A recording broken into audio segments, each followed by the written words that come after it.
Hola, bienvenidos a mi canal Física para Secundaria. Mi nombre es Néstor Vega y lo que estoy haciendo son grabar clases que están dedicadas especialmente a mis estudiantes de la Escuela Preuniversitaria Fray Manuel Trasquiu. He dividido mi materia en Física 1, donde vamos a ver desde lo que es la física, magnitudes, unidades, hasta lo que es fluidos y termodinámica.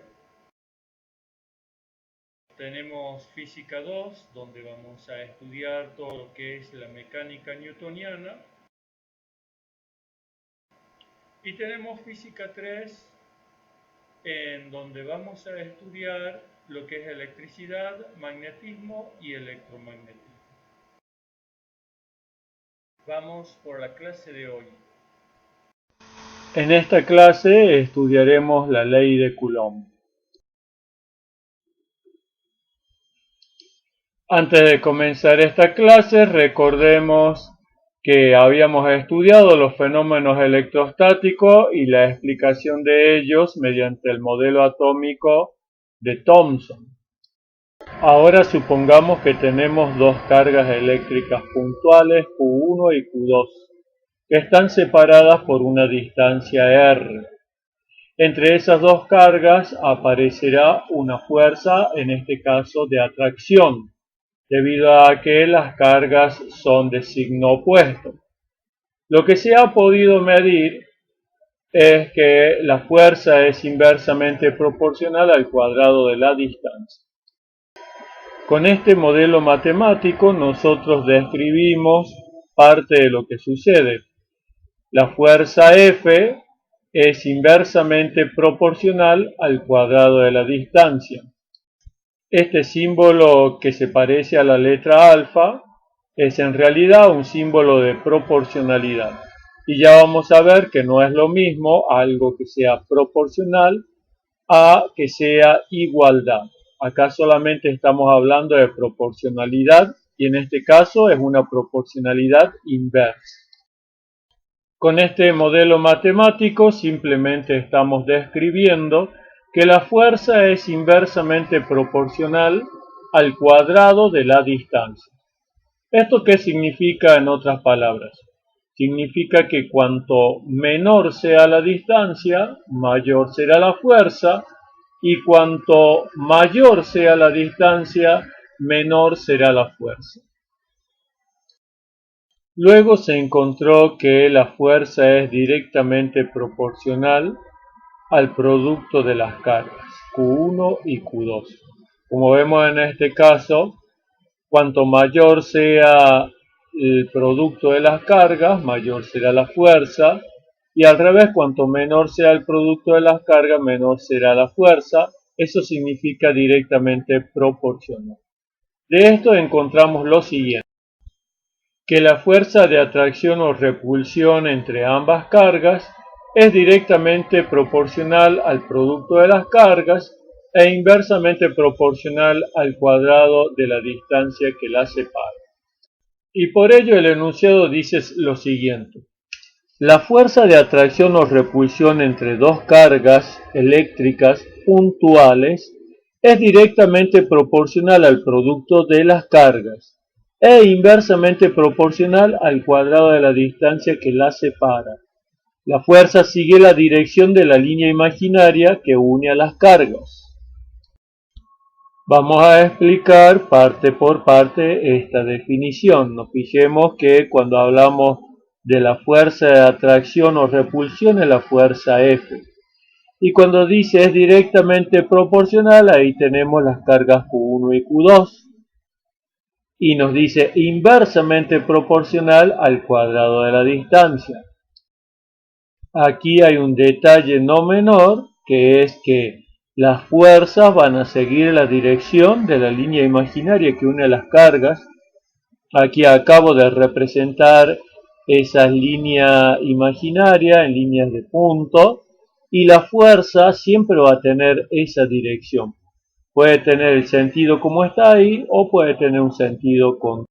Pero con este modelo todavía no podemos medir ni fuerzas ni cargas, porque es simplemente una proporcionalidad, quiere decir que Q1 por Q2 sobre R al cuadrado no me va a dar una fuerza, solamente me está diciendo la relación de proporcionalidad que tienen con la fuerza. Para que esto cambie tenemos que agregarle una constante. Esta constante que le agregamos es la constante eléctrica y hace que la ecuación deje de ser una proporcionalidad y se convierta en una igualdad. Pero para ello, esa constante tiene que poder definirse, o sea, tiene que poder medir. Si a esa constante no se la encuentra de ninguna manera, entonces se tendría que descartar al modelo matemático. Pero en este caso se pudo encontrar esa constante y principalmente se la pudo definir. En definitiva, este es el modelo matemático de la ley de Coulomb.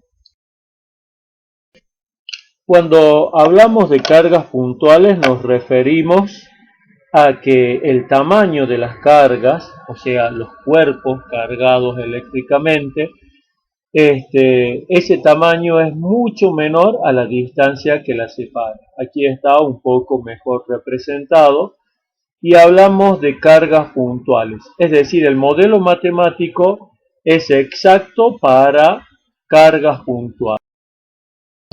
Veamos un poquito de historia y una comparación. La ley de gravitación universal de Isaac Newton fue publicada en 1687 en su libro Philosophia Naturalis Principia Mathematica, más conocida como Principia. Y ahí tienen el modelo matemático. Y la ley de Coulomb fue formulada en 1780, pero publicada en 1884 en el libro Memorias de Coulomb, tomo 1, en francés. Si ustedes observan, van a ver que los dos modelos matemáticos son prácticamente iguales, salvo que en uno tenemos las masas, M1 y M2, que también son masas puntuales, y en el otro tenemos las cargas Q1 y Q2, que son cargas puntuales. Es decir, que pasaron 93 años entre la formulación de la ley de la gravedad de Newton y la de la ley de Coulomb para cargas eléctricas. En física, decir que tenemos algo definido, una magnitud, ¿sí? Decir que tenemos una magnitud definida como tal, significa que la podemos medir. Entonces, por ejemplo, la masa de un cuerpo la podemos medir, entonces tenemos definido lo que es. No solamente el concepto, sino que lo puedo medir. Acá pasa lo mismo con la cantidad de electricidad. Tocó también definir qué era la cantidad de electricidad. Y se lo hizo a partir de dos magnitudes conocidas que son la fuerza y la distancia, pero lo que no se conocía era la constante y la carga eléctrica. En el sistema CGS se define a la cantidad de electricidad o carga eléctrica en función de la fuerza, que ya la conocemos gracias a Newton, y a la distancia, que ya estaba determinada mucho antes que la existencia de Newton.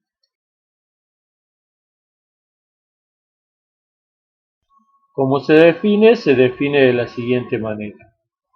Si la fuerza entre dos cargas eléctricas puntuales iguales es de una dina cuando la distancia entre ellas es de 1 centímetro y además hacemos que la constante K sea igual a la unidad para simplificarlo todo, entonces decimos que cada carga tendrá un valor de 1 US, es decir, unidad electrostática de carga eléctrica en inglés. Ahora, para definir la unidad de la constante K, lo hacemos a partir de la ley de Coulomb, despejándola justamente desde el mismo modelo de esta ley. Entonces K es igual a la fuerza F por la distancia R al cuadrado sobre Q1 por Q2. El estudiante ya debe saber cómo llegar a ese despeje. Ahora vamos a reemplazar y nos queda que K es una DINA por un centímetro al cuadrado sobre un UES por un UES. Y de todo esto, ¿qué nos queda?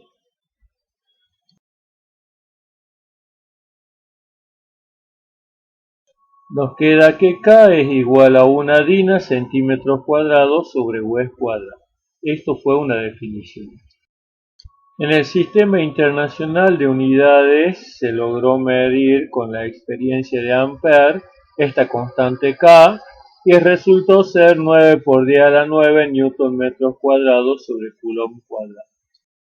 La equivalencia entre el coulomb y el Wes es el siguiente: un coulomb es 2.997.924.580 Wes. Y también tenemos una unidad muy usada que es el microcoulomb, donde un microcoulomb es lo mismo que decir 1 por 10 a la menos 6 coulomb.